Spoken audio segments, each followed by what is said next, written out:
Let's talk about our daily bread.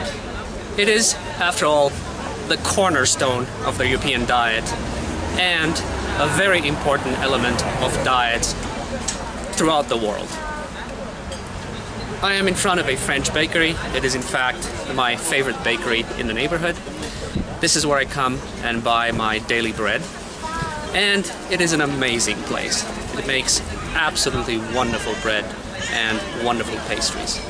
And in this segment, I want to teach you why it is important to buy your bread from people that you know and not factory-made bread. And what are the dangers that lurk in bread? Because bread, like all other foods, is used and misused and abused for population control purposes.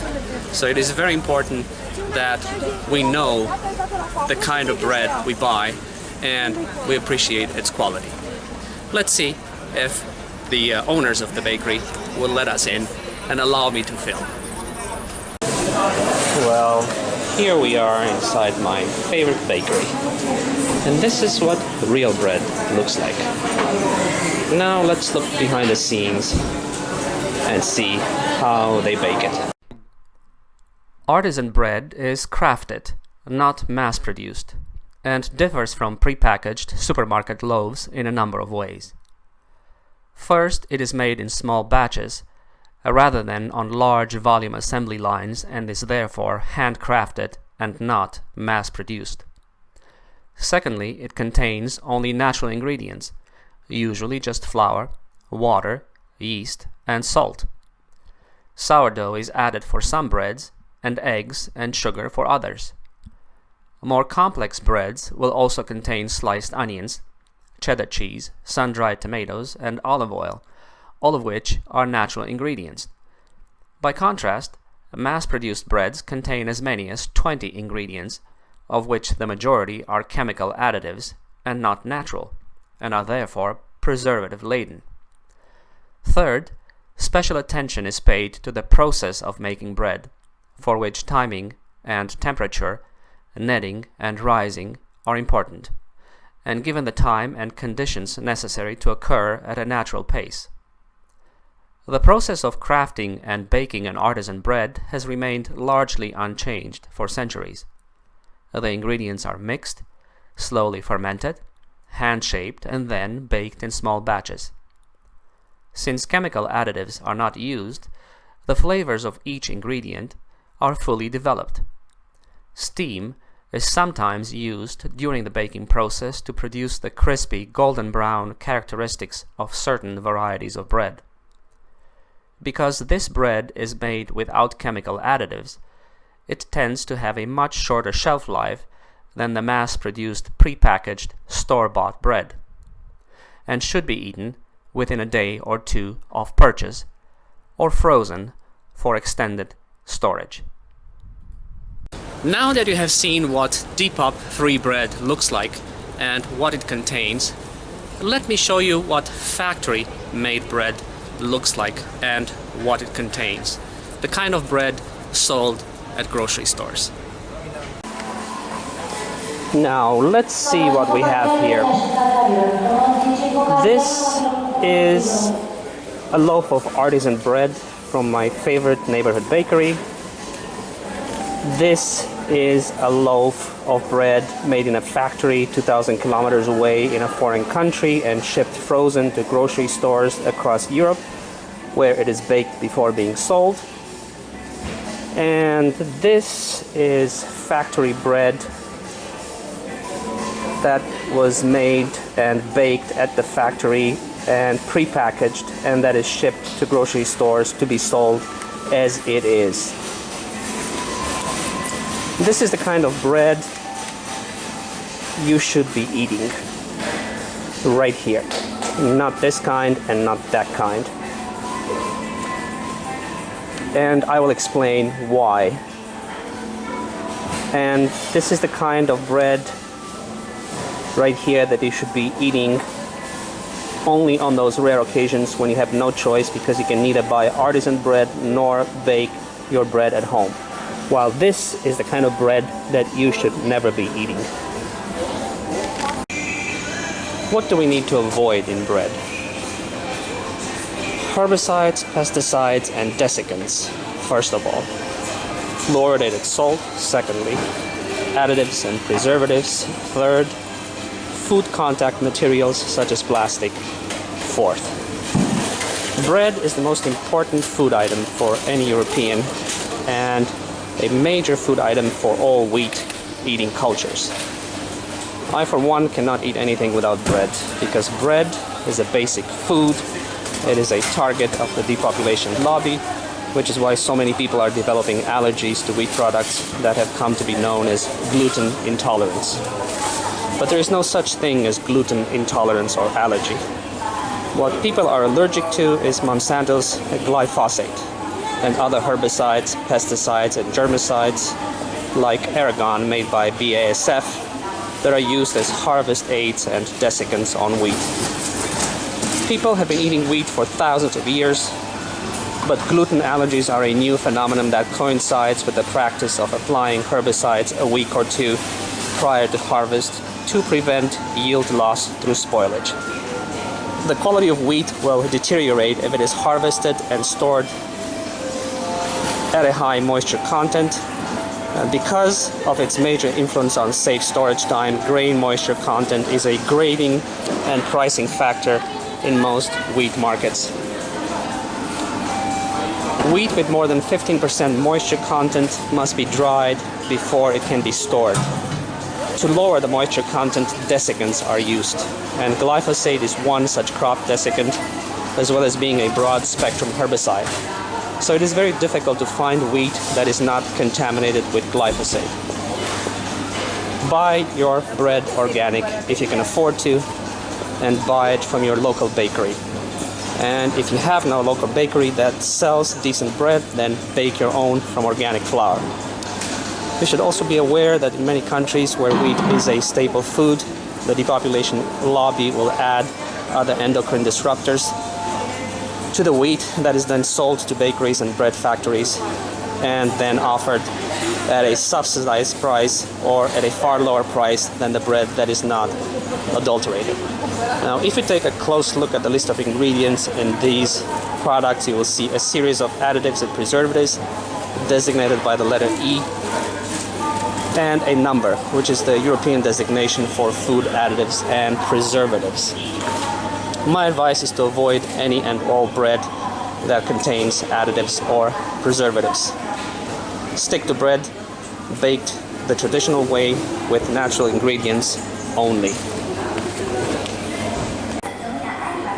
Here is a selection of factory-made breads in my basket.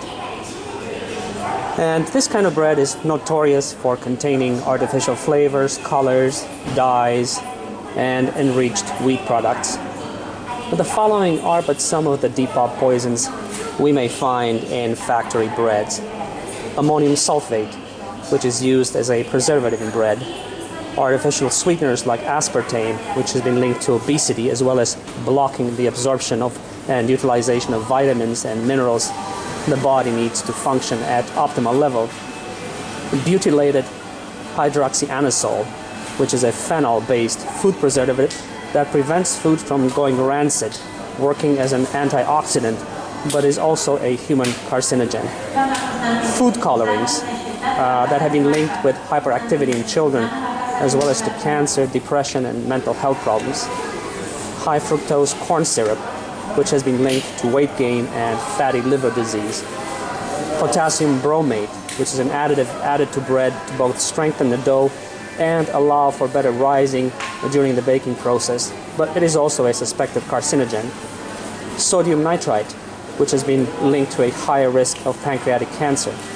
Soybean oil, which has been linked, which is obesogenic and diabetogenic, and has been linked to both cancer and heart disease in various studies.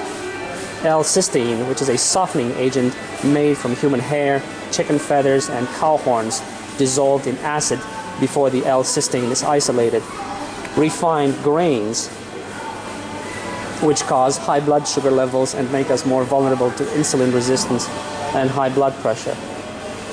Azotic carbonamide, which is an additive used to bleach and enhance the texture of soft breads that is often found in hamburger buns, but has been shown to cause asthma and allergic reactions. Emulsifiers such as mono and diglycerides, sodium stearyl lactylate, are used to keep the dough uniform and strong and the air bubbles open by preventing the starch from firming and going stale. Then we have emulsifiers such as diethyl esters and tartaric acid, which prevent proteins from the dough from collapsing when other ingredients are added to the dough, such as raisins, brands, and nuts. And we have lecithin aids, which are used in the emulsification of the fats in the bread to make a more consistent crumb, and also help the bread remain softer by retaining more moisture, but is made from soy derived from genetically modified plants. Then there can be a bromide, which is a dough conditioner found in most flours as potassium bromate to make the dough more elastic so it can stand up to bread hooks and other commercial baking tools. But it is also an endocrine disruptor that causes thyroid hormone imbalances and many cancers.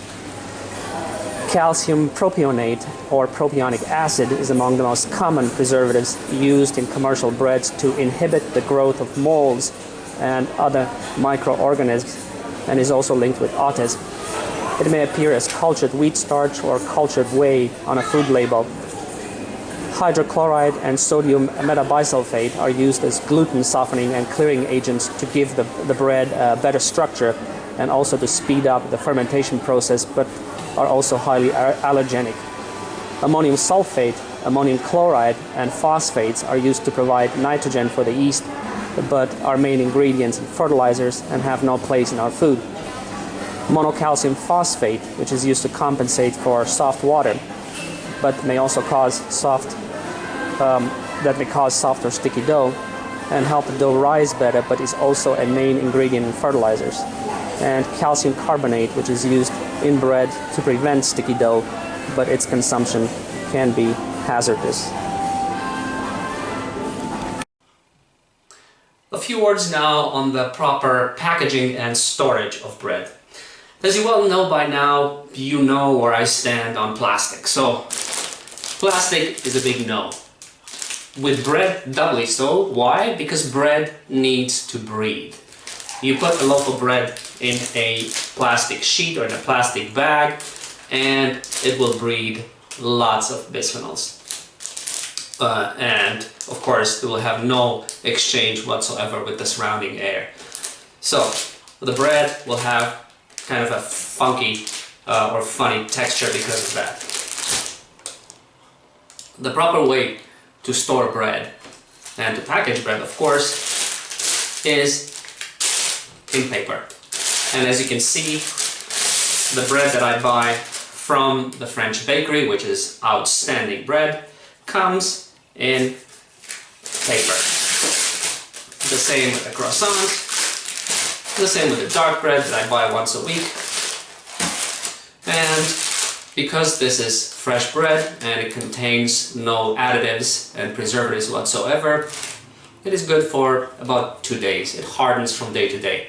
Of course, I eat it the same day, and I go and buy my bread fresh every morning, as should you, because only fresh bread and bread baked at the local bakery, where you know the baker, you know the ingredients, so you know the quality, you'll know for certain that that bread is without depopulation poisons, and it is made in a healthy way and in a clean environment and not in a factory over which you have absolutely no control and you have no knowledge of how the bread is made, what goes into it, and so on. And if you want to preserve your bread for longer, then you simply put it in a bread box. I don't have one here, I can't show it to you, but the bread box is simply a wooden box, and that will preserve your bread for another day or two. So much about how to store your bread.